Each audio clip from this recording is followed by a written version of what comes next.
lain. Mungkin tidak bisa kita rasakan instan sekarang. Dan nanti efeknya akan ke APBN.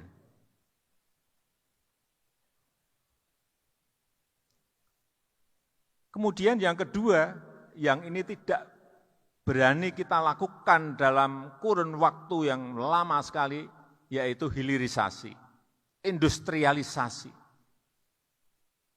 Kita sejak zaman VOC ekspornya bahan mentah.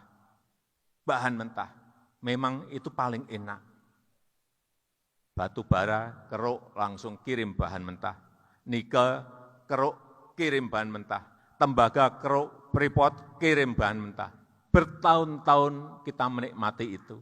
Dan lupa menyiapkan fondasi industrialisasinya. Saya berikan contoh, nikel.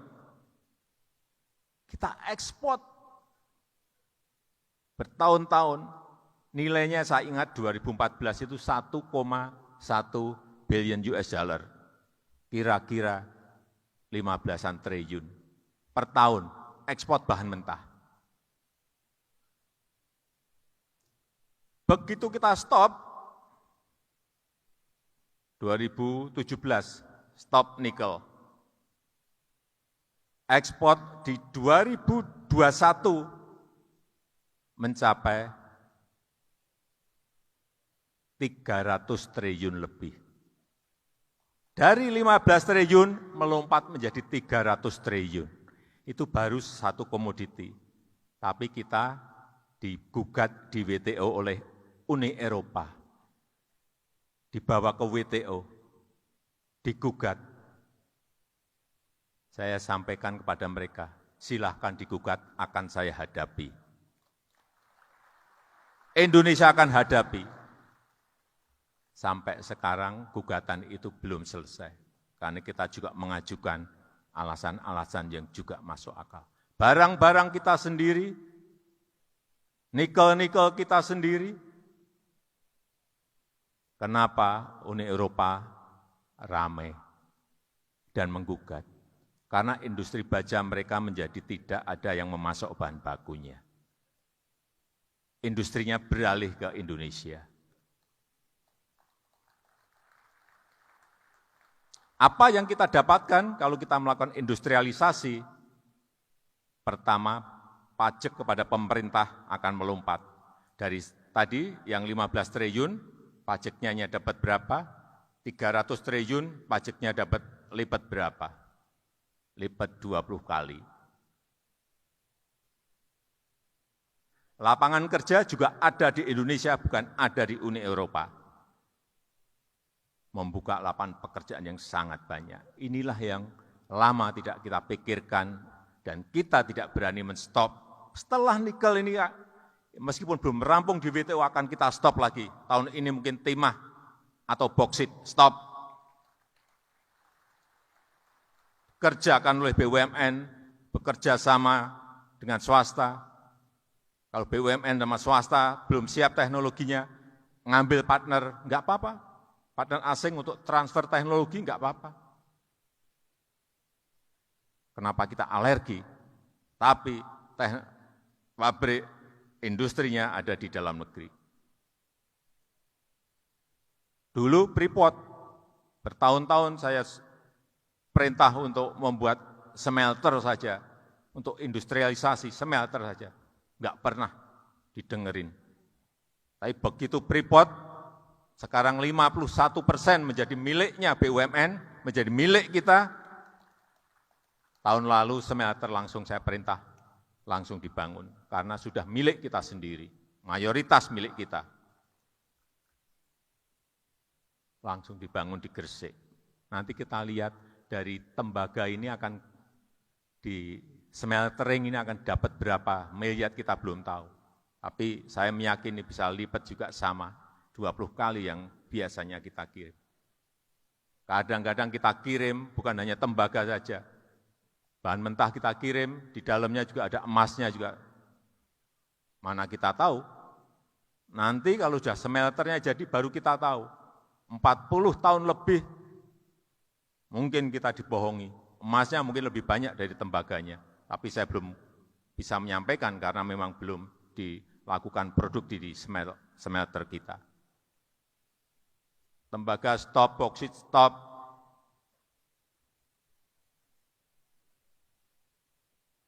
Inilah nanti yang akan berkontribusi kepada pertumbuhan ekonomi kita dan berkontribusi membuka lapangan kerja yang sebanyak-banyaknya.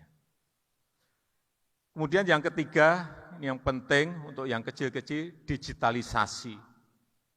Kalau kita mau bersaing yang kecil-kecil, usaha mikro, usaha menengah, mereka harus berani masuk ke yang namanya platform digital. Ada 65,4 juta usaha kecil, usaha menengah, usaha mikro kita. Dan itu memberikan kontribusi kepada PDB kita, pada pertumbuhan kita, pertumbuhan ekonomi kita 61%. Jangan lupakan mereka yang kecil-kecil ini. Sebab itu kita terus mendorong mereka untuk masuk kepada ekosistem digital. Ini nanti yang akan menjadi fondasi kuat ekonomi Indonesia. Usaha mikro, usaha kecil, usaha menengah. Bukan yang gede-gede. Dan saya meyakini nanti di tahun 2030, kalau sekarang PDB, GDP ekonomi kita berada di nomor 15, tahun 2030, insya Allah kita sudah berada di urutan yang ke-7 dunia. Dan hitung-hitungan semuanya, Bappenas ngitung, McKinsey ngitung semuanya, di 2045 kita berada pada posisi nomor 4 dunia. Ekonomi kita, kalau kita konsisten dan berani terus melakukan yang berkaitan dengan hilirisasi tadi. Akhirnya apa? Kalau pertumbuhan ekonomi kita baik, GDP kita baik, nanti di 2030 perkiraan kita sudah 3 kali yang sekarang. Dari yang sekarang 1,2, 1,3 triliun US dollar menjadi di atas 3. Akhirnya apa? APBN kita menjadi menggembung lebih besar. Akhirnya lagi apa? Porsi anggaran untuk gaji, untuk pensiunan juga akan lebih besar.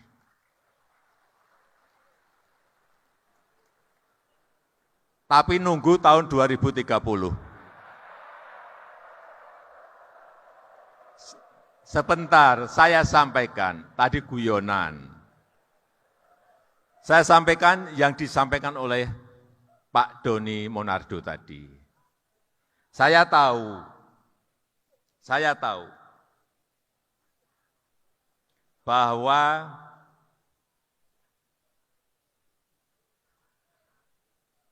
gaji pensiun untuk Tamtama itu berada di angka 2,6 juta, betul. Untuk yang Bintara berada di angka 3,5 juta, benar. Dan untuk yang perwira pertama, kapten itu 4,1 juta. Betul. Saya tahu apalagi yang berada di Jabodetabek. Angka ini adalah angka yang memang masih sangat kurang. Pemerintah telah memberikan THR. Pemerintah juga telah memberikan gaji yang ke-13. Tapi saya juga tahu itu tetap masih kurang. Saya tidak janji.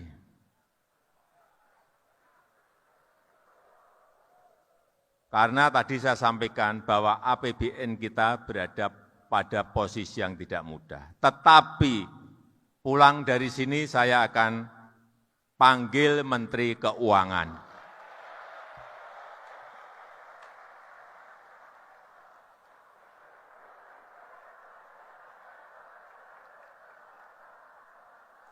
Akan saya ajak hitung-hitungan. Kalau nanti hitung-hitungannya sudah final, akan saya sampaikan kepada Bapak, Ibu, dan saudara-saudara sekalian. Saya rasa itu yang bisa saya sampaikan pada kesempatan yang baik ini, dan dengan mengucap Bismillahirrahmanirrahim, pada pagi hari ini secara resmi saya buka Silaturahmi Nasional Persatuan Purnawirawan TNI Angkatan Darat PPAD tahun 2022. Terima kasih. Wassalamualaikum warahmatullahi wabarakatuh.